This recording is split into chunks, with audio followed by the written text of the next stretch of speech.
नमस्कार शेतकरी बंधू भगिनींनो, कृषी दर्शन कार्यक्रमात आपल्या सगळ्यांचं मनापासून स्वागत। मंडळी, आज दीपावली। दूरदर्शनच्या आपल्या सह्याद्री वाहिनीतर्फे आणि कृषी दर्शनच्या संपूर्ण टीमच्या वतीने आपल्या सगळ्यांना मनापासून खूप खूप शुभेच्छा। मंडळी, आज कृषी दर्शनमध्ये आपण चर्चेसाठी विषय निवडला आहे जलाशयातील मत्स्य व्यवस्थापन, सद्यस्थिती आणि भविष्यातील वाटचाल हा विषय।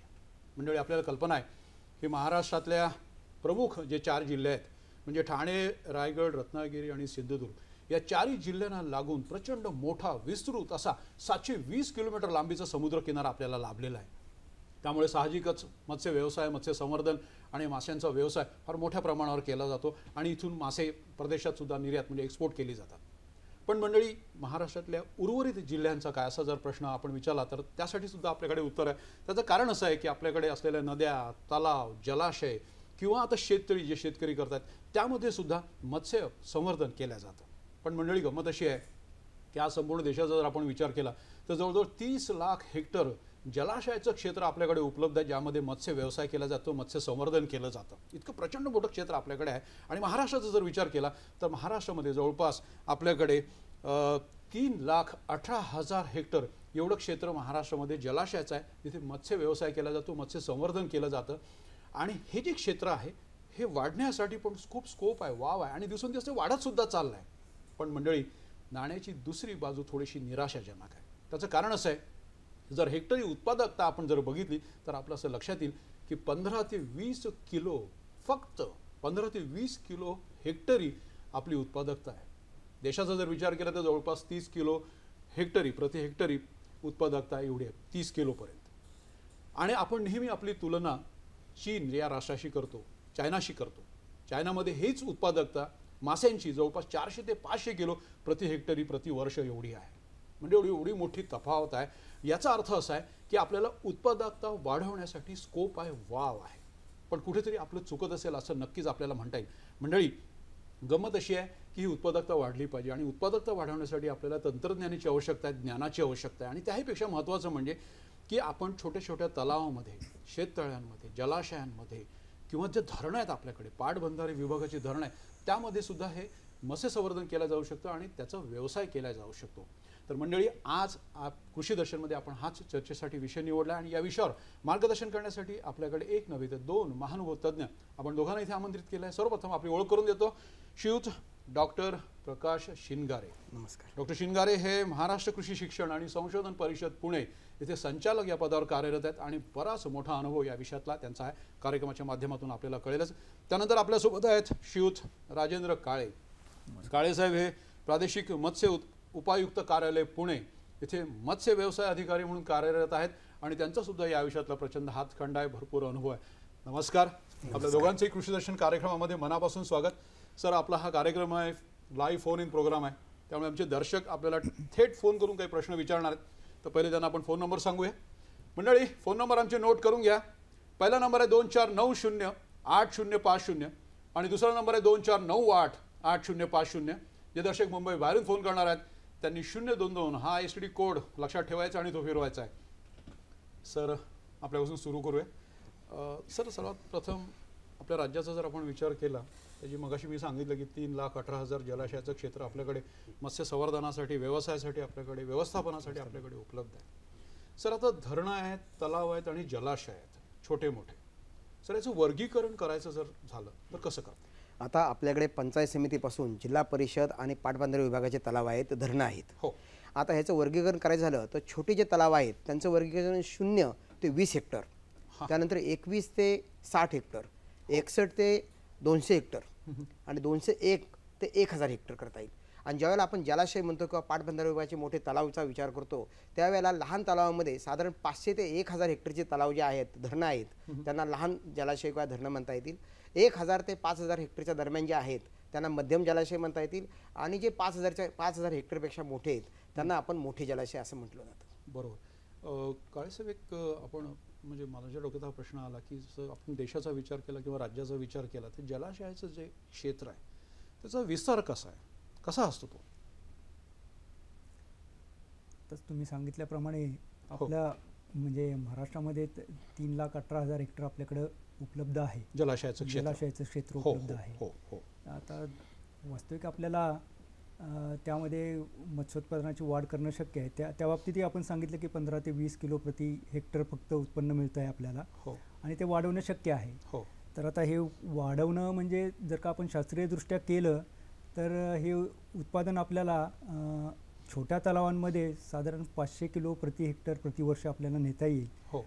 मध्यम आकाराच्या तलावांमध्ये साधारण 200 किलो प्रति हेक्टर प्रतिवर्ष नेता येईल. हो. व मोठ्या तलावांमध्ये 100 ते 150 किलो प्रति हेक्टर प्रतिवर्ष आपल्याला नेता येईल. यासाठी आपल्याला त्या दृष्टिकोनातून प्रयत्न करणं आवश्यक आहे. आणि तंत्रज्ञान आपल्याकडे आहे आहे आणि एक्सपर्ट आपल्यासारखे पण आहेत. सर, एक प्रश्न मला विचारायचा डॉक्टर साहेब आपल्याला, की जसं महाराष्ट्रातले 4 जिल्हे जर सोडले ज्यांना समुद्र किनारा लावला आहे, ठाणे, रायगड, रत्नागिरी आणि सिंधुदुर्ग, पण आता पश्चिम महाराष्ट्र आहे, कोकण आहे, मराठवाडा आहे, विदर्भ आहे, उत्तर महाराष्ट्र आहे, तर सर आता तिथे पण तलावांची संख्या भरपूर आहे, धरणं पण आहेत. तर सर आता नैसर्गिक ठेवण आणि कृत्रिम बदल या 2 वेगवेगळ्या गोष्टी आहेत, ते या बाबतीत काय आपल्याला दर्शकांना सांगते? आता आपण जर कोकणाचा विचार केला तर कोकण विभागामध्ये जे तलाव आहेत ते बरेचसे असे खोलगट आणि दरीचा टप्पा असलेले असे खोलगट आणि चिंचोळे असे धरणं आहेत त्याच्यामध्ये. ज्याच्यामध्ये ते साधारण येथे वॉटर स्प्रेड एरिया जो आहे, पाण्याचा पसारा जो आहे तो कमी आहे, परंतु खोलगट जास्त आहेत. त्याच्या विरुद्ध आणि जर आपण पश्चिम महाराष्ट्र, विदर्भ यांचा विचार केला तर ह्याच्यामध्ये मोठमोठे जलाशय आहेत. जसं की जायकवाडीचा आपण विचार केला तर खूप मोठं धरण आहे, उजनी प्रकल्प आहेत. याशिवाय आपण जर विदर्भात विचार केला तर तिकडे इराई धरण आहे, नंतर पेंच प्रकल्प आहे. असे भले मोठे धरणं विदर्भात आणि पश्चिम महाराष्ट्र आहेत. पण कोकणात त्या मानाने धरणं इथे अतिशय कमी आहेत. बरीचशी धरणं ही कोकणातली नातूसागर धरण आहे, तर हे धरण मातीचं धरण आहे. नंतर आपण जर येथे धोम धरण पाहिलं वायजवळचं तर ते मातीचं धरण आहेत. तर जे मोठे जलाशय आहेत ते पूर्णपणे सिमेंट कॉन्क्रीटमध्ये त्यांचं काम केलेलं आहे. आणि मोठ्या जलाशयांचा उपयोग बऱ्याच वेळा शेतीला तर करता येतो पाटबंधारे विभागाच्या. त्याशिवाय इलेक्ट्रिसिटी जनरेशन, जसं आता थर्मल इराई धरण आहे चंद्रपूर जिल्ह्यात, त्याचं थर्मल पॉवर स्टेशन आहे तिथे, तर असा उपयोग केला जातो. याविरुद्ध जे छोटे जलाशय आहेत त्यांचा उपयोग फक्त पाटबंधारे विभागाच्या शेतीसाठी आणि मत्स्य संवर्धनासाठी केला जातो. सर, आपण बरोबर सांगितलं. आणि मला असं वाटतं की सर मुख्यत्वे सिंचनासाठी, वीज निर्मितीसाठी याकडे जास्ती आपलं कॉन्सन्ट्रेशन, आपलं लक्ष असतं. पण याच पाण्यामध्ये मत्स्य व्यवसाय पण केला जाऊ शकतो, संवर्धन पण केला जाऊ शकतं. आणि मला असं वाटतं की खूप परकीय चलन आपण मिळवू शकतो जर खूप मोठ्या प्रमाणात जर करायचं ठरवलं तर. आपण म्हणजे समुद्रातून मासे आपण काढतोच, पण आपल्याकडे गोडा पाणी पण खूप आहे आणि जलाशय पण खूप आहे. आता आपण पाहिलं पहा की गोड्या पाण्यातलं जे तलावातलं जलाशयातलं उत्पादन आहे ते 15 किलो प्रति हेक्टर आहे. सर, अत्यंत नगण्य आहे. हे जो उत्पादन आपण 100 किलो प्रति हेक्टर कमीत कमी या दरापर्यंत आपण जाऊ शकतो. फक्त शास्त्रीय पद्धतीने व्यवस्थापन करायचंय. मत्स्य संवर्धन आणि मत्स्य व्यवस्थापन हा खूप फरक आहे. आपण जे कृत्रिम पद्धतीने शेती करतो त्यात मत्स्य शेती करत असतो. इथं आपल्याला शेती करण्याऐवजी, संवर्धन करण्याऐवजी मत्स्याचं व्यवस्थापन करायचे, तलावांचं व्यवस्थापन करायचं आणि त्याद्वारे उत्पादन वाढवायचं. मॅनेजमेंट महत्त्वाची, मॅनेजमेंट अतिशय महत्त्वाची. काळे साहेब, एक प्रश्न आपल्यासाठी आहे की लहान तलाव आहेत आपल्याकडे, मध्यम तलाव आहेत, मोठे तलाव आहेत, जलाशय आहेत, तर हे जे उत्पादन असतं तर यात असं वेगवेगळं येतं? म्हणजे मोठा धरण असेल, मोठा जलाशय असेल तर खूप उत्पन्न, लहान असेल तर कमी, असं काही असतं याच्यात? नाही, उलट आहे. तुम्ही लहान असेल तर आपल्याला प्रति हेक्टरी उत्पादन जास्त मिळतं. आणि सर, हे मला कन्व्हिन्सच नाही होत आहे, काय कारण असेल याच्या मागे? नाही, आपल्याला मॅनेजमेंट त्याच्यात छोट्या तलावात, छोट्या क्षेत्रात जास्त प्रभावीपणे करता येते. सोपी जाते. मोठ्या तलावांमध्ये तेवढ्या प्रमाणात तशी करता येत नाही, कारण त्याचा विस्तार खूप मोठा असतो ना. बरोबर. सर, डॉक्टर साहेब, एक प्रश्न असा आहे की आपण जलाशयांचा जर विचार केला तर आपल्याला जसं वाटतं की जसं शेतकऱ्यांना पण वाटत असेल की आज पेरणी केली तर उद्या हार्वेस्टिंग झालं पाहिजे, कापणी झाली पाहिजे आणि लगेच बाजारात माल गेला पाहिजे आणि पटकन आपल्याला पैसे मिळाले पाहिजे. सर, जलाशयांच्या बाबतीमध्ये अशा काही जाती आहेत का की ज्या जलद गतीने वाढतात, काही हळू गतीने वाढणार आहेत, आणि मग यांचं बीज आणि त्याची साठवणूक, काय याचं गणित आहे? आता जलाशयांचा विचार केला तर साधारण गोड्या पाण्यातलं पूर्ण भारतभर आपण विचार करू, या महाराष्ट्र राज्याचा करा किंवा जिल्ह्याचा करा, आपण समशीतोष्ण कटिबंधात येतो. त्यामुळे इथे ज्या जाती आहेत त्या ज्या आपण मत्स्य शेतीसाठी ज्या जाती वापरतो त्याच जाती आपल्याला जलाशयामध्ये वाढवण्यासाठी येतात. आणि जलद वाढणाऱ्या ज्या जाती आहेत त्याच्यामध्ये आपल्या भारतीय जाती 3 आहेत.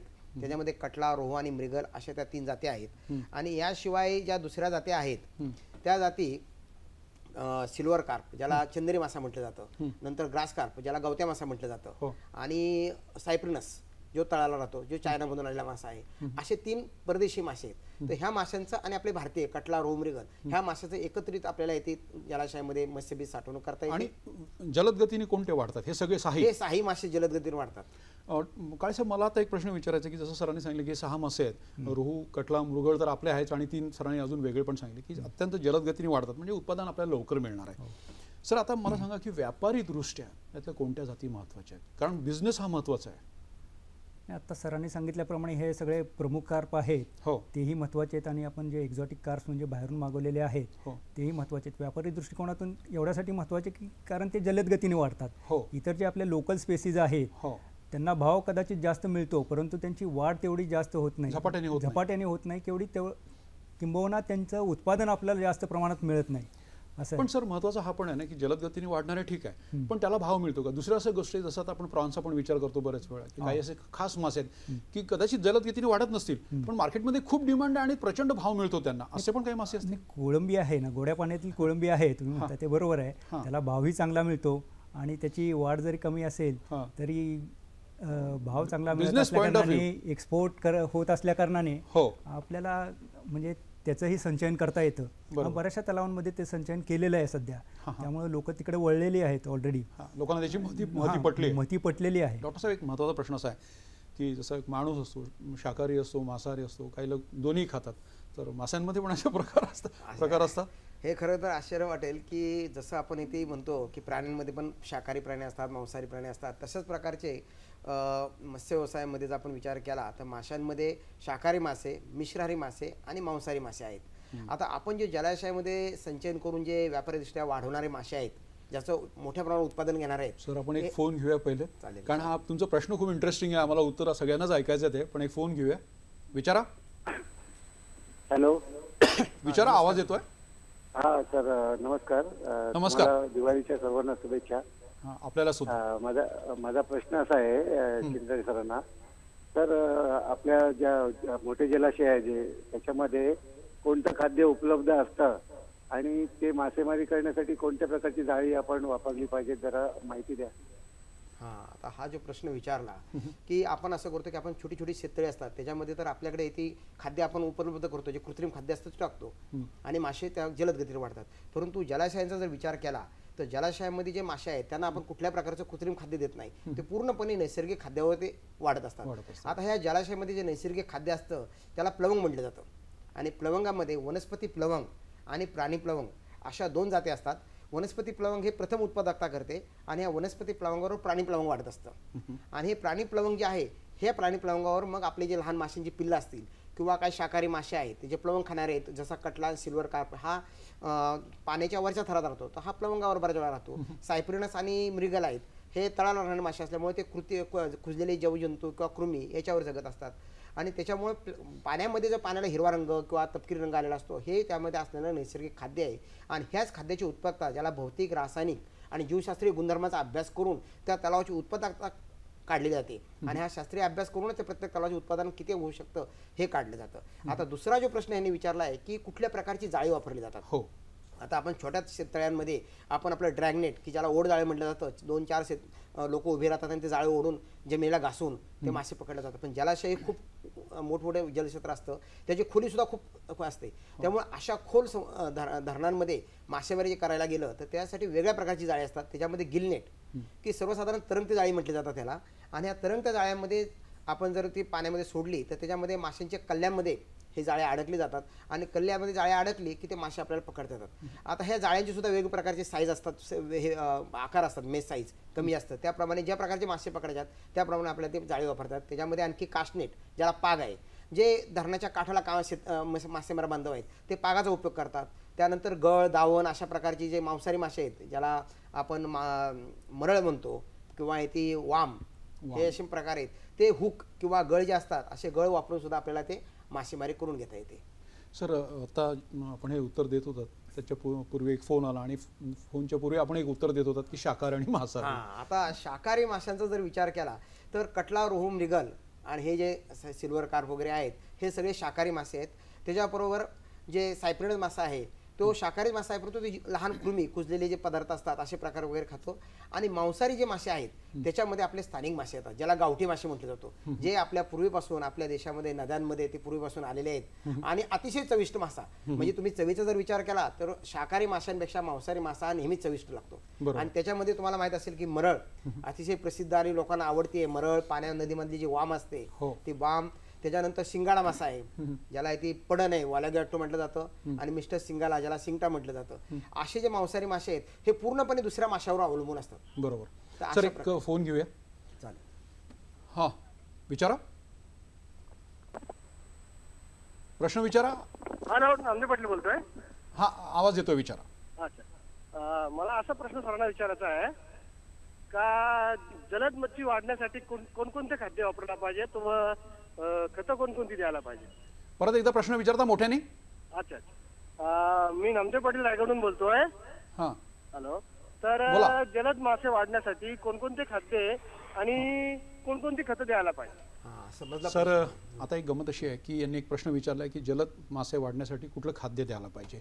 मला असं वाटतं खूपच इंटरेस्टिंग प्रश्न आहे आणि रायगड जिल्ह्यातील शेतकरी आहे त्यामुळे मला असं वाटतं की त्यांचे जलाशय त्यांच्याकडे असणार आहे. सर उत्तर तुम्हाला द्यायचं आहे, पण त्याआधी मंडळी किंवा एक छोटीशी विश्रांती. राजा राम मोहन राय सती प्रथेच्या विरुद्ध जे आंदोलन त्यांनी केलं त्याच आधारावर इंग्रजी राजवटीने या प्रथेवर बंदी घातली. सती प्रथा सरळ सरळ हत्या आहे. ईस्ट इंडिया कंपनीच्या नोकर वर्गाची लाच घेण्याशिवाय लोकांचं जगणं खूप कठीण केलं होतं. तुम्ही सोपवणार आहे तुमच्या royal palace of Jhansi to the East India Company. मी माझी झाशी नाही कोणाला देणार. काडतुसावर पसरलेला असतो चिकचिकीतपणा, गाय आणि डुकराच्या चरबीचा तोंडाने स्पर्श करताच धर्म बुडाला. उचला रे पण भेटवून टाका इंग्रजांना. या कोण आहेस तू?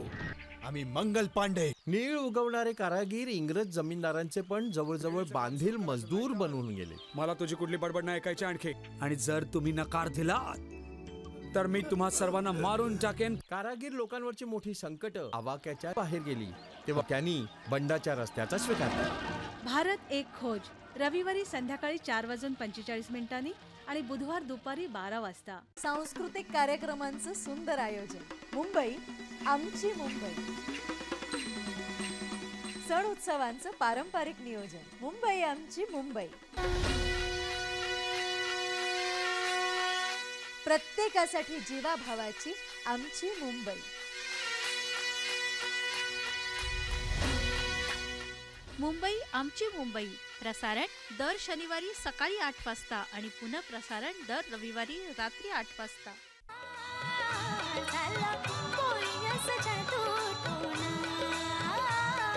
कलाकाराला स्वतःमधल्या कलाकाराची ओळख घडवून देणं ही त्या घडवण्याची सुरुवात असते. म्युझिक ट्रॅक दर शनिवारी सायंकाळी 7:30 आणि दर रविवारी दुपारी 2 वाजता. मंडळी ब्रेकनंतर पुन्हा एकदा आपल्या सगळ्यांचे कृषी दर्शन कार्यक्रमामध्ये मनापासून स्वागत. आज कृषी दर्शनमध्ये चर्चा सुरू आहे.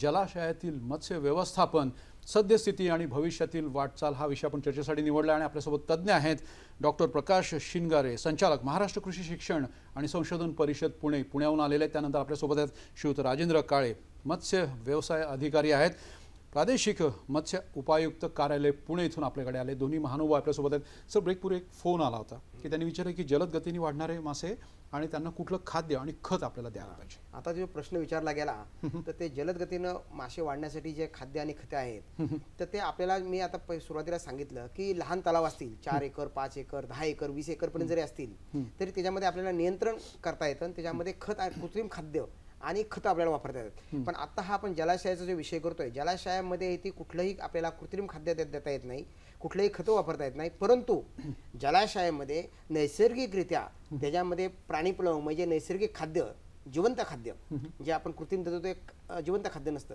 परंतु जलाशयामध्ये माशांसाठी जिवंत खाद्य जे शाकाहारी मासे आहेत त्यांच्यासाठी जे प्राणीप्लवंग म्हणतात त्याच्यामध्ये कोपीपोड, क्लॅडोसेरान्स, डॅफनिया, रोटिफर, मोयना अशा प्रकारचे अगदी मायक्रोस्कोपिक ऑर्गॅनिझम जे असतात तर हे जिवंत खाद्य त्यांच्यावर उपलब्ध असतं. आणि खतं जे असतात ह्याच्यामध्ये धरणामध्ये हे ज्यावेळेला पावसाळ्यामध्ये मोठा पाऊस पडतो आणि बरीचशी नदीकडचा भाग आहे तो पावसाचा पाण्याचा लोंढा येतो, त्याच्यामुळे गवत, काडी कचरा, पाचोळा हा सर्व नदीच्या भागातला हा धरणाच्या जलक्षेत्रात येतो आणि तिथं तो कुजल्यानंतर त्या कुजलेल्या गवत पाला पाचोळ्याचंच खत तयार होतं आणि त्या खतापासूनच हे प्राणीप्लवंग तयार होतात आणि हेच खाद्य आणि खताचा उपयोग तिथले मासे करत असतात.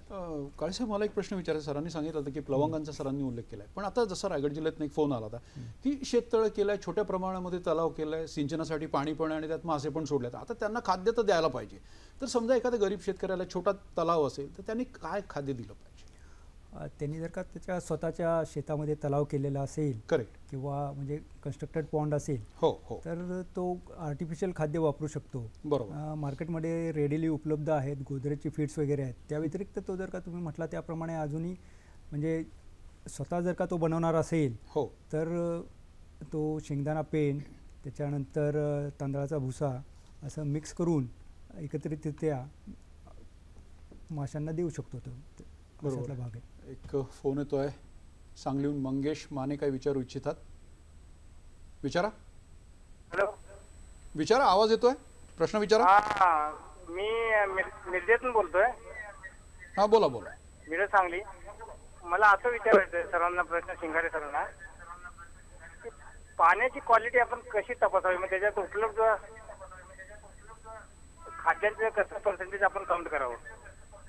सर, त्यांनी एक साधा प्रश्न विचारला की जेव्हा मत्स्य संवर्धन, मत्स्य व्यवस्थापन आपण करतो तर पाण्याची क्वालिटी अत्यंत महत्त्वाची आहे, त्याविषयी त्यांचा प्रश्न होता. आता पाण्याची गुणवत्ता जर बघायची असेल तर त्याच्यामध्ये आपल्याला जे सुरुवातीला जे पाणी असतं ते पाणी येते, त्याच्यामध्ये पाण्याचा तापमान, आता आपण समशीतोष्ण भागात असल्यामुळं पाण्याचं तापमान हे 25 ते 30-32 डिग्री सेंटीग्रेड ह्या दरम्यान असतो.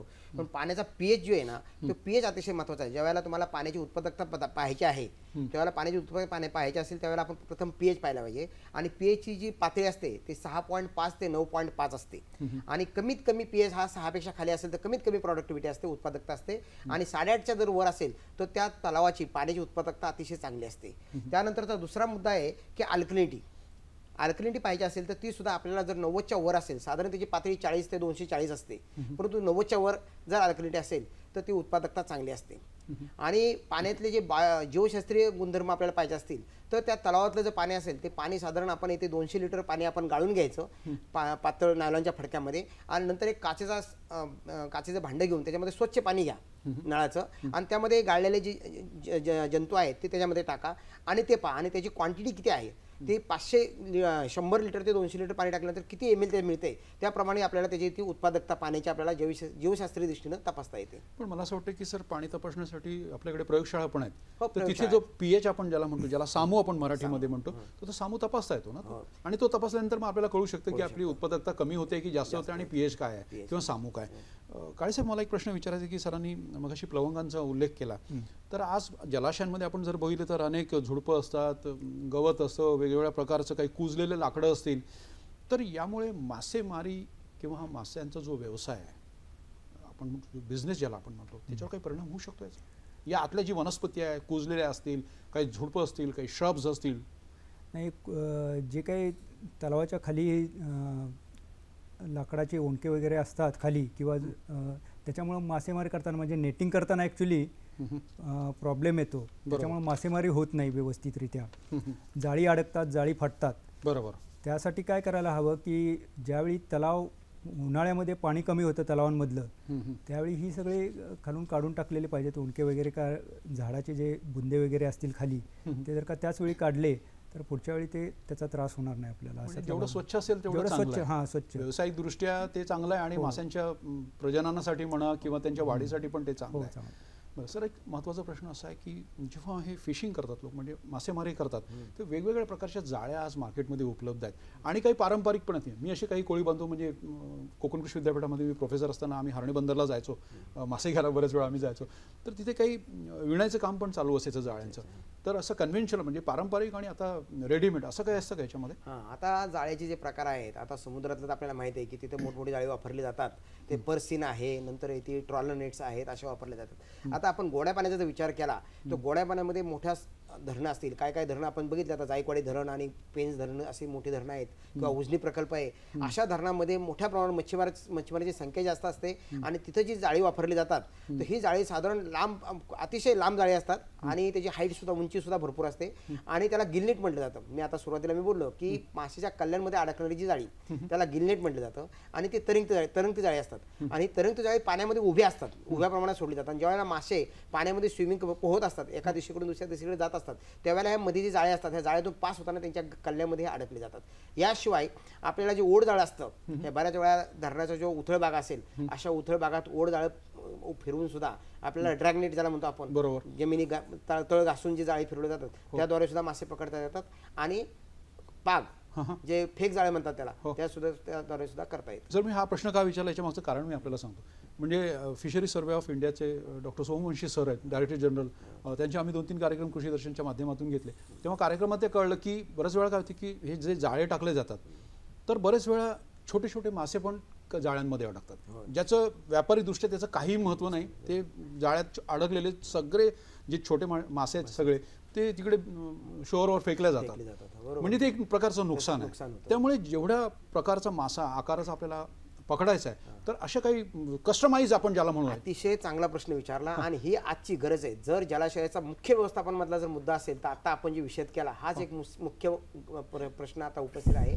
आणि सध्याचे जे मासेमार बंधू आहेत ते जलाशयामध्ये मासेमारी करत असतात आणि जसं समुद्रामध्ये मासेमारीच्या जाळ्यांवर बंधन केलेलं आहे, मासेमारी बंदीवर केलेलं आहे की 15 जून ते 15 ऑगस्टपर्यंत मासेमारी बंदी असते, परंतु गोड्या पाण्यामध्ये की कुठल्या आकाराचं जाळं वापरलं पाहिजे ह्याच्यावर अजून बंदी नाही. त्याला जे राईट मासेमारीची जे जागरूकता आहे ती जागरूकता करणं गरजेचं आहे. आणि जाळ्यांची संख्या जी आहे साधारण आपल्याला जर चांगलं उत्पादन घ्यायचं असेल तर अर्धा किलोपेक्षा मोठा मासा पकडला पाहिजे. मी तर म्हणेल 1 किलोपेक्षा मोठा मासा पकडा आणि त्याच्या खालचा मासा असेल तो जाळ्यातून सोडून द्या. आता जाळ्यातून तो मासा सोडून द्यायचा असेल तर जाळ्याचा जो आस ज्याला आपण मेस साईज म्हणतो तर ही मेस साईज अशी पाहिजे त्याची साधारण 50 मिलीमीटर म्हणजे 50 मिलीमीटरपेक्षा मोठी जर मेस साईज असेल तर त्यातून अर्धा किलोचे मासे बाहेर होतात.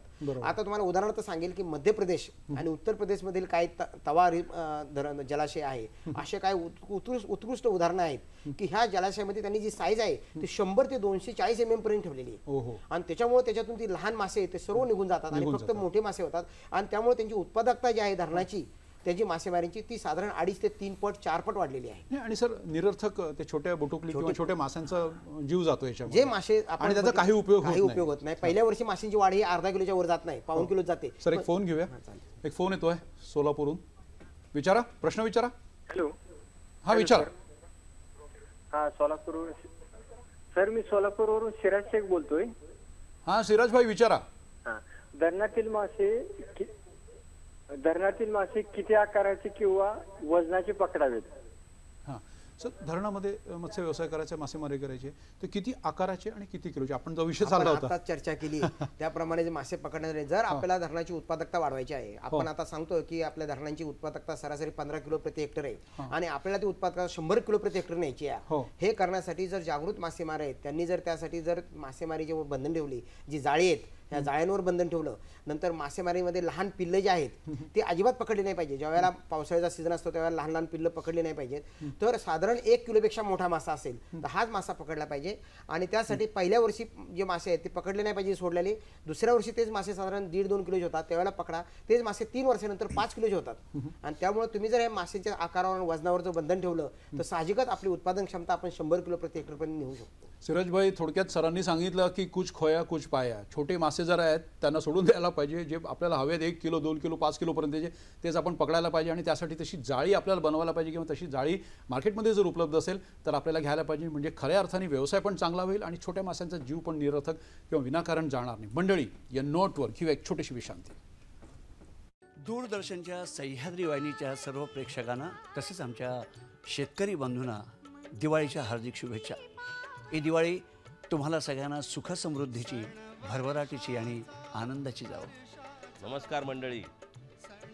देशाच्या कोट्यावधी जनतेच्या भरणपोषणाची जबाबदारी स्वतःच्या कष्टावर उपसणाऱ्या शेतकरी बांधवांना प्रतिष्ठा मिळवून देण्याचं काम या दूरदर्शनने केलं आहे, त्याबद्दल त्यांना धन्यवाद. सध्या हे सगळं आधुनिक वाहिन्यांचं युग आहे, कमर्शियल युग आहे. परंतु या कमर्शियल युगामध्ये सुद्धा शेतकऱ्यांना केंद्रबिंदू ठरवून सतत त्यांच्यावरती कार्यक्रम करण्याचा हा जो दूरदर्शनचा उपक्रम आहे हा खरोखर कौतुकास्पद आहे. जय जवान, जय किसान. आणि दूरदर्शनच्या सर्व प्रेक्षकांना आणि रसिकांना आणि खास करून आमच्या शेतकरी बांधवांना दिवाळीच्या हार्दिक शुभेच्छा. नमस्कार मंडळी. दूरदर्शन सह्याद्री वाहिनी कृषी परिवारातर्फे सर्व शेतकरी बंधू भगिनींना आणि कुटुंबियांना दिवाळी निमित्त हार्दिक शुभेच्छा. लोभ असावा.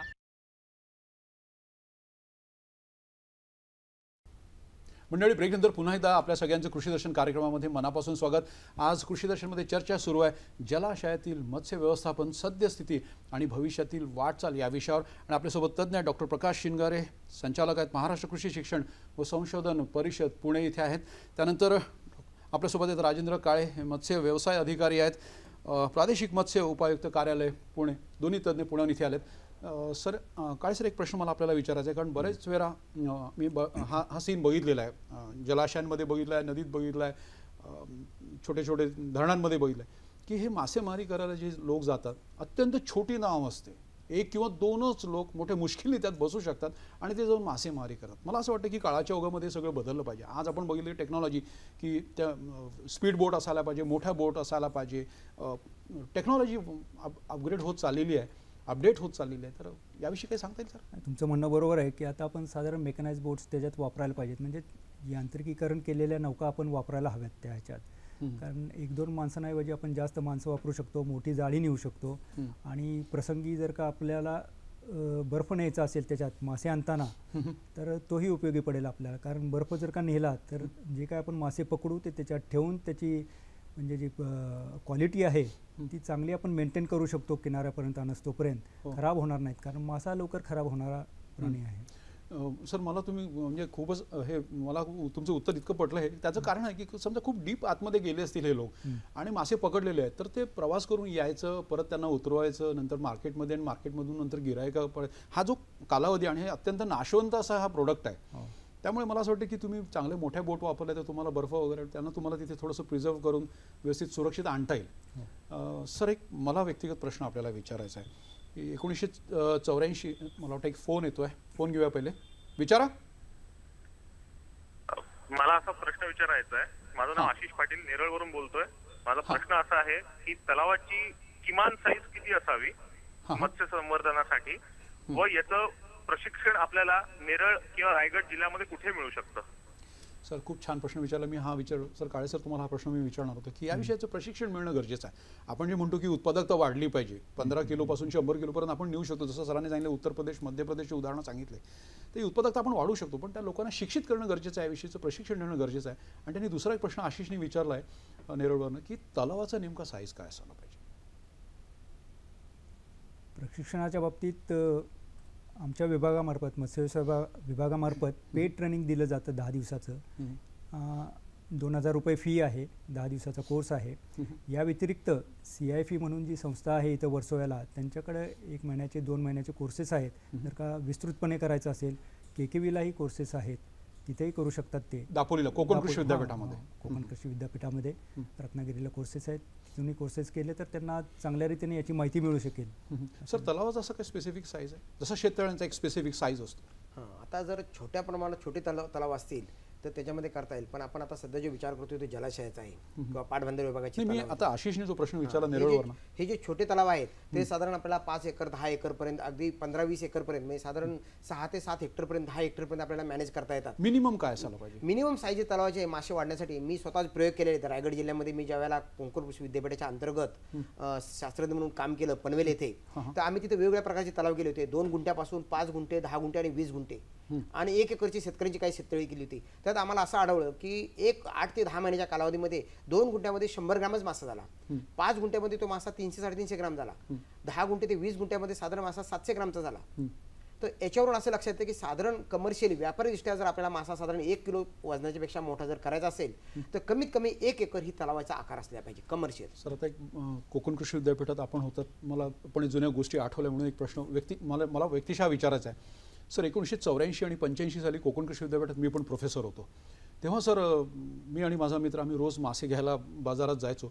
सर, आपल्याला आश्चर्य वाटेल, 20 ते 25 रुपयामध्ये एवढी मोठी सुरमई मिळायची आणि 20 ते 25 रुपयामध्ये, ज्याला स्थानिक भाषेत पापलेट म्हणतो, पॉम्फ्रेट, हे 2-2 मोठे मोठे मासे मिळायचे. सर, आता काळाच्या ओघात आपण बघितलं तर चिकन आपण मार्केटमध्ये घ्यायला गेलं तर 100 ते 150 रुपये, 200 रुपये किलोप्रमाणे आपल्याला मिळतं, ब्रँडेड असेल तर. आणि त्याच्यापेक्षा तुम्ही मटण घ्यायला गेलात रेड मीट तर साधारणतः 400 रुपये किलो आहे. पण सर, मासे घ्यायला तुम्ही आता मार्केटमध्ये गेलात तर 700-800 रुपये किलो. सर, हे काय आहे? म्हणजे एक सामान्य माणसाच्या पलीकडचा हा विषय आहे. आता आपण विचारलेला प्रश्न असा आहे की मी सुद्धा त्यावेळेला ज्यावेळेला रत्नागिरी मत्स्य महाविद्यालयामध्ये होतो त्यावेळेला तुम्ही सांगितलं त्याच पद्धतीने आम्ही मासे विकत घ्यायचो आणि हॉस्टेलमध्ये मुलं ती खायची फिश फ्राय करून. पण आता ते आपल्याला शक्य नाही. तर आता ह्या परिस्थितीमध्ये आता आपण जर विचार केला तर जलाशयातलं उत्पादन वाढून गोड्या पाण्यातले मासे जे आहेत सध्या त्यांचे जे माशांचे दर आहेत ते आपल्याला परवडण्यासारखे आहेत. त्यामुळे गोड्या पाण्यातल्या माशांकडे खाण्याचा कल वाढवणं गरजेचं आहे. कारण 700-800 किलो आणि कोळंबी जर बघितली तुम्ही समुद्रातली तर ते 1000 ते 1200 रुपये किलो असते. त्यामुळे सर्वसामान्यांना ह्याचं कारण काय आहे की उत्पादन तेवढंच आहे, परंतु तुम्ही 20-25 वर्षामध्ये जे आपण जी लोकसंख्या आहे ती एवढ्या मोठ्या प्रमाणावर वाढली आहे आणि लागणारी गरज आहे, जे उत्पादन आहे अतिशय कमी आहे. साधारण आपल्या महाराष्ट्राचं जे समुद्रातलं उत्पादन आहे ते साधारण 4,30,000 4.5 लाख 4.25 लाख ते 4.5 लाख टनापर्यंत आहे. आणि गोड्या पाण्याचं उत्पादन आहे आपलं ते 1.40 लाख म्हणजे साधारण 1.25 लाख ते 1.5 लाख टनापर्यंत आहे. तर गोड्या पाण्याचं उत्पादन वाढवलं आता वाव आहे. समुद्राचं उत्पादन आता स्थिर झाले, त्यामुळे समुद्रातले मासेमारी तुम्ही सांगितले त्याप्रमाणेच त्याचे मासे वाहू वाढत जाणार आहेत. नाही सर, महत्त्वाचं म्हणजे मी बघितलं की म्हणजे आपल्यासारख्या तज्ज्ञांकडून आम्हाला हे ज्ञान मिळालं आहे की सर्वात महत्त्वाचं म्हणजे एक तर व्यवस्थापन बरोबर नाही. आणि जेव्हा पावसाळ्यामध्ये मत्स्य व्यवसाय किंवा मासेमारी करायला नाही पाहिजे, कारण तो त्यांचा प्रजननाचा काळ असो, ब्रीडिंगचा काळ असो, त्यांचं प्रोडक्शन तेव्हा होत असतं, तेव्हासुद्धा मासेमारी केली जाते असं. आणि त्यामुळेच मला असं वाटतं की मत्स्य साठा जो आहे समुद्राचा तो कमी झालेला आणि भाव वाढलेला आहे. सर, एक महत्त्वाचा प्रश्न आपल्याला मला विचारावासा वाटतो की सर आता हे धरणं जी आहेत तर ही ठेक्याने कॉन्ट्रॅक्ट दिली जातात त्याची, तर ही काय प्रोसेस आहे, काय पद्धत आहे? म्हणजे जर काही तरुण बेरोजगार असतील गावाकडे, त्यांना असं वाटलं की आपण आता मत्स्य व्यवसाय करायला पाहिजे, कारण त्यांना त्या कार्यक्रम बघून कळलं असेल की व्यवसायात वाव आहे म्हणून, तर हे ठेका पद्धती काय आहे सर? हे विभागामार्फत प्रथमतः जे कार्यक्षेत्रात ज्या संस्था असतील त्यांना प्राधान्य दिलं जातं. त्या संस्थांनी ते तलाव घ्यावेत किंवा त्या तलावांवरती ज्या संस्था नोंदणीकृत झालेल्या असतील त्यांना ते तलाव दिले जातात. आता एक 15 ऑक्टोबर 2001 नंतरचा GR आहे, त्याच्यानंतर जे तलाव ठिकाणी जात नाहीत किंवा म्हणजे त्याच्यानंतर झालेले आहेत ते आपण जाहीर लिलावाने काढतो. त्यामध्ये हे जे तुम्ही घ्या ना, विचारा, प्रश्न विचारा. हॅलो, हा विचारा. सर, आमच्या तलावामध्ये आम्ही मिक्स मासे सोडलेले आहेत. आम्ही आमच्या तलावामध्ये मिक्स मासे सोडलेले आहेत, म्हणजे मिक्स किंवा कोलंबी आणि विचारा नामदेवराव, विचारा. आणि तिलाप वगैरे असेल तर त्याच्यामध्ये आम्हाला दुष्परिणाम होऊ शकेल काय? सर, त्यांनी काय सांगितलं की अनेक प्रकारचे मासे मिक्स, त्यात तिलापिया इस्रायलचा जो मासा आहे तो पण त्यांनी त्याच्यात सोडला. आता काय आहे की आपण बघा, आपण सुरुवातीला आपण चर्चा केली की शाकाहारी मासे आणि मांसाहारी मासे. आता शाकाहारी माशांसोबत जर मांसाहारी सोडले, थोडक्यात उदाहरण म्हणजे आता हे ठाणे जिल्ह्यातून बोलतायत. रायगड आणि ठाणे जिल्हा हा जिताड्यासाठी अतिशय प्रसिद्ध आहे. आणि मी साधारण 15 ते 20 वर्ष ह्या जिताळ्या माशावर पण बरंचसं संशोधन केले. आणि या जिताळ्यासोबत माशासोबत जे शाकाहारी कटला, रोहू, मृगल मासे आहेत ह्यांचं संवर्धन करता येतं का, असे आम्ही प्रयोग पण केलेले आहेत. तर जर का आपल्या धरणामध्ये, तलावामध्ये किंवा ह्याच्यात जर मासे सोडलेले असतील तर ते शाकाहारी माशांसोबत जर मांसाहारी मासे असतील तर शाकाहारी माशांची पिल्लं जेव्हा सोडतो मांसाहारी माशांच्या पिल्लासोबत, साधारणतः त्यांच्यासोबत तिलापिया आहेत किंवा जिताडा सुद्धा असू शकतो त्यांच्या तलावामध्ये, तर त्यावेळेला जे कटला, रोहू, मृगल मासे असतील ते त्यांची साईज ही मांसाहारी माशांच्या पिल्लांच्या पेक्षा जवळपास 2 ते 2.5 पट मोठी पाहिजे. आणि हे शाकाहारी मासे जलदगतीने वाढतात, मांसाहारी मासे तेवढ्या जलदगतीने वाढत नाही. तर मग ते संवर्धन करता येईल. परंतु जर ही पिल्लं सारख्या आकाराची असतील किंवा शाकाहारी माशांची पिल्लं लहान आणि मांसाहारी माशांची पिल्लं मोठी असतील तर मात्र हे मांसाहारी मासे या शाकाहारी माशांना खाऊ शकतात आणि माशांचं उत्पादन कमी होऊ शकतं. याशिवाय त्यांनी जो तिलापियाचा प्रश्न सांगितलेला आहे, तर तिलापियाच्या प्रश्नावर तुम्ही सांगितलं की तिलापियाचं काय होतं की हा नैसर्गिक प्रजनन, त्याचं सतत प्रजनन होत असतं. एकदा तुम्ही तिलापियाचा मासा 4 ते 5 सेंटीमीटरचा झाला की 2 ते 3 महिन्याच्या कालावधीत त्याचं प्रजनन सुरू होतं आणि तो वर्षभर अंडी देतो, पिल्लं देतो. मग असा जर मासा त्या तलावात सोडला तर त्याची एवढी मोठ्या प्रमाणात पिल्लं तयार होतील की त्या पिल्लांची गर्दी झाल्यामुळे तुमचे मासे तलावातले वाढणारच नाही. त्यामुळे तिलापियाचा मासा शक्यतो तलावामध्ये मिक्स करू नये.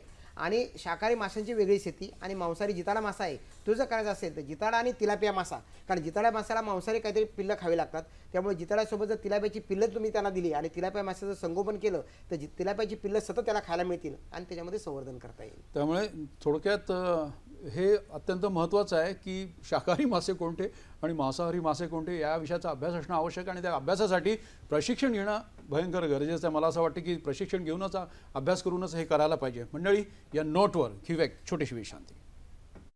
Welcome friends, welcome to the show. नमस्कार. मंडळी, आपली तयार आहे फिश करी.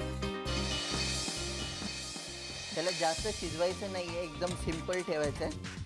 वा, छान असा आस्वाद तर मला आलेलाच आहे. तर हे आता आपलं ड्रिंक रेडी आहे. वाव, तुम्ही बघू शकता त्याचा ग्रीन कलर किती सुंदर ग्रीन कलर आला. अगदी छान असा स्नॅक्स आहे.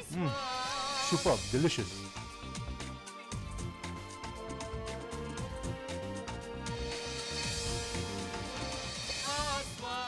आस्वाद प्रसारण मंगळवार ते शुक्रवार दुपारी 2 वाजता.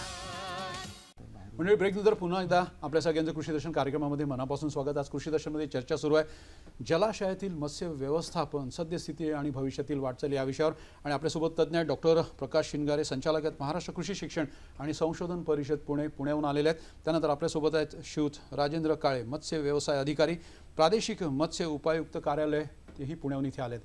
काळे साहेब, एक प्रश्न मला आपल्याला विचारायचा आहे की आज आपण बघितलं संपूर्ण जगामध्ये ग्लोबल वॉर्मिंगविषयी बोलल्या जात आहे, पोल्युशनविषयी बोलल्या जात आहे, प्रदूषणाविषयी. तर आता पाण्यामध्ये जर कुठल्या प्रकारचं काही केमिकल्स असेल किंवा प्रदूषण झालं असेल तर हा जो व्यवसाय आहे किंवा हे व्यवस्थापन आहे किंवा मत्स्य संवर्धन आहे किंवा त्याचं प्रजोत्पादन आहे किंवा प्रजनन आहे याच्यावर त्याचा विपरीत परिणाम होतच असतो. काय सांगताय?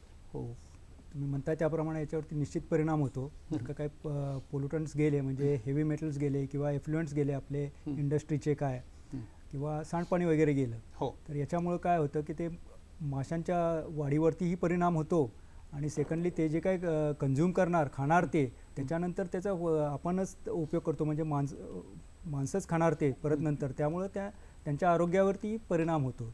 त्यामुळे हे योग्य नाही. म्हणजे स्वच्छ पाण्यामध्ये व्हायला पाहिजे, त्याचं पीएच नॉर्मल असलं पाहिजे आणि त्याच्यात प्रदूषण नको, नाहीतर मासे पण मरतील आणि मासे ते जर मनुष्य आपण जर खाल्ले तर त्याच्या आरोग्यावर आपले विपरीत परिणाम होऊ शकतो. मंडळी, एक फोन आपण घेऊया. हा प्रश्न विचारा प्रश्न. हा, नमस्कार सर, दिवाळीच्या हार्दिक शुभेच्छा. धन्यवाद. आपल्याला सुद्धा विचारा. जगन्नाथ पूजे बोलतोय. मोठ्याने विचारा. माझा कोलमी प्रकल्प आहे.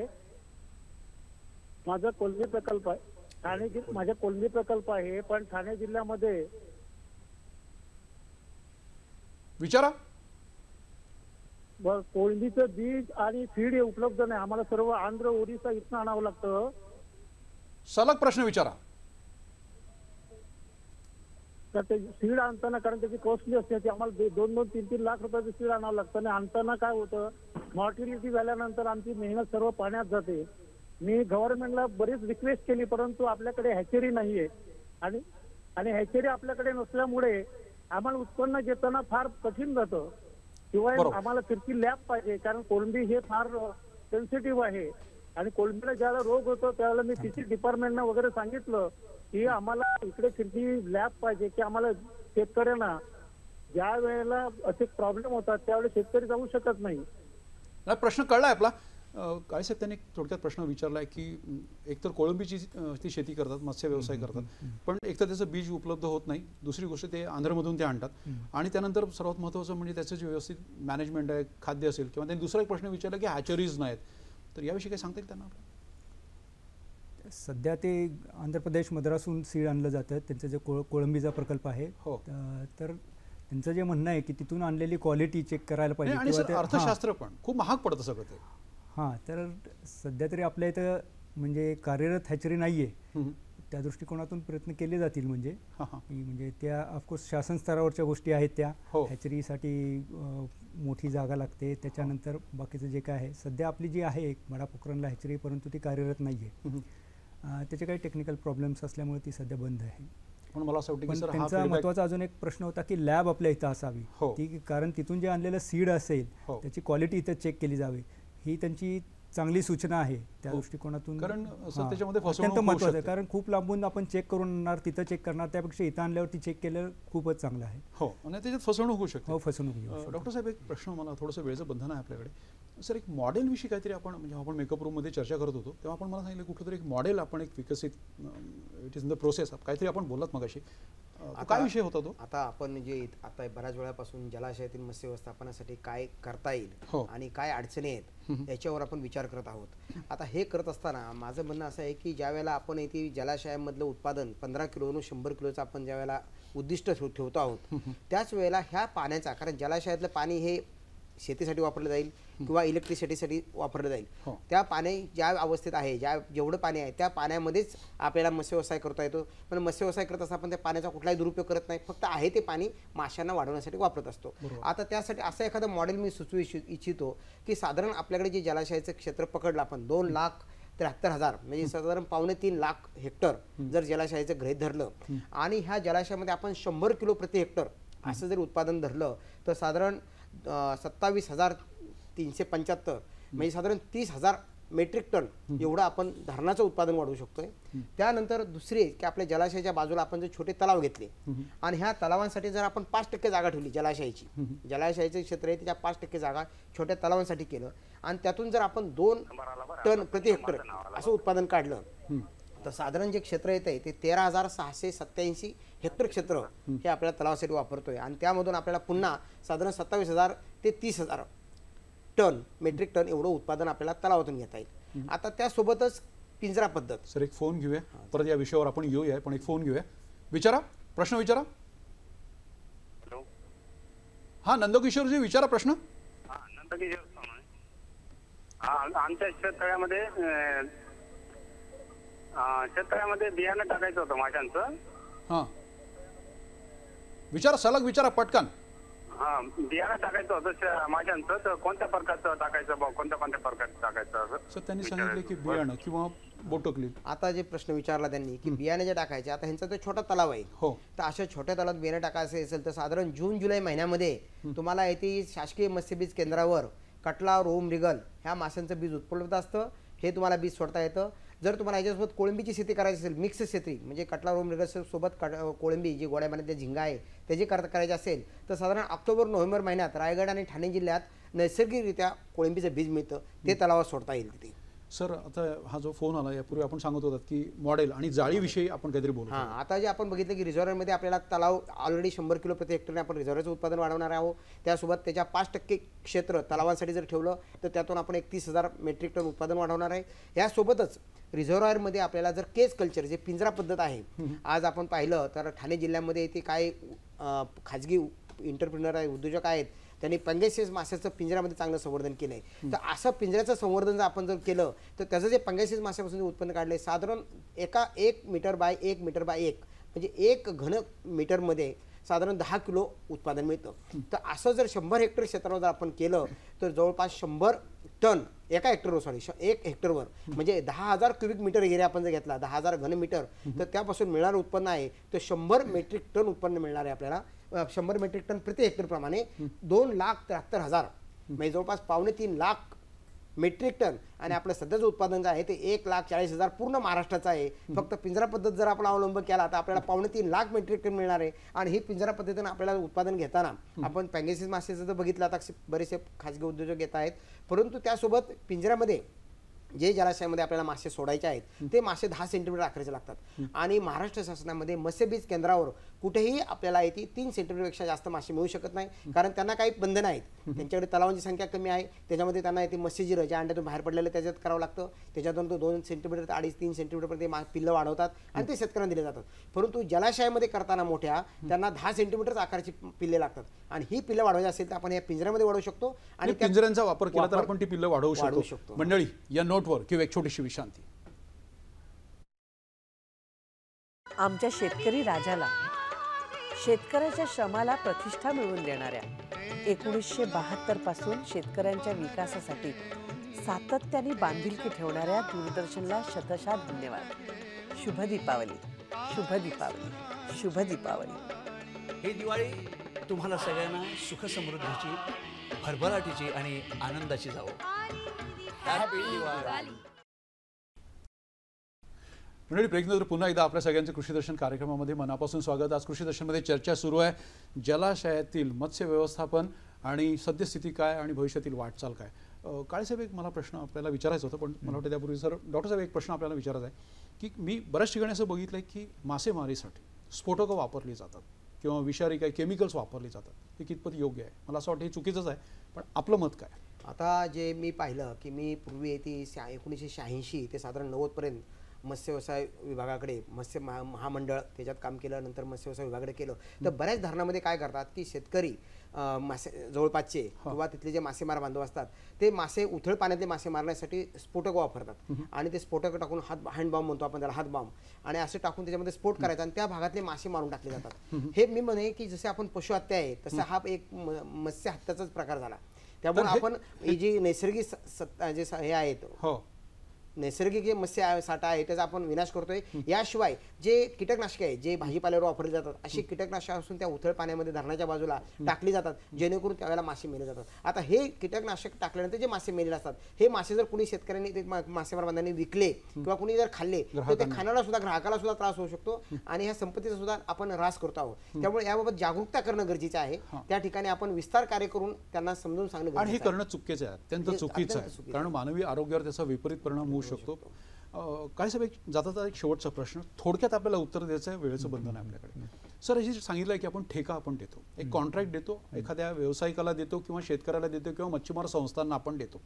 सर समजा हा ठेका, हा कॉन्ट्रॅक्ट जर फायनलाइज नाही झाला तर पुढे काय? फायनलाइज नाही झाला तर आपल्याकडं त्यासाठी पास पद्धत आहे. आपण त्यांना पास देतो, एका महिन्याचे पास देतो लोकांना, त्यांनी जाऊन मासेमारी करावी, म्हणजे मच्छीमारांनी जावं तिथं असं करतो. म्हणजे तलाव ठिकाणी गेलाच नाही तर ग्रामीण भागातला जो तरुण बेरोजगार आहे त्याला सुद्धा तिथे वाव आहे. जर त्याला कळलं की हा कॉन्ट्रॅक्ट फायनलाइज नाही झाला तर तो जाऊन पास मिळवू शकतो आणि तो व्यवसाय करू शकतो. म्हणजे आपल्या एक लक्षात आलं असेल की आपल्या देशामध्ये आपल्या राज्यामध्ये मत्स्य व्यवसायाला खूप स्कोप आहे.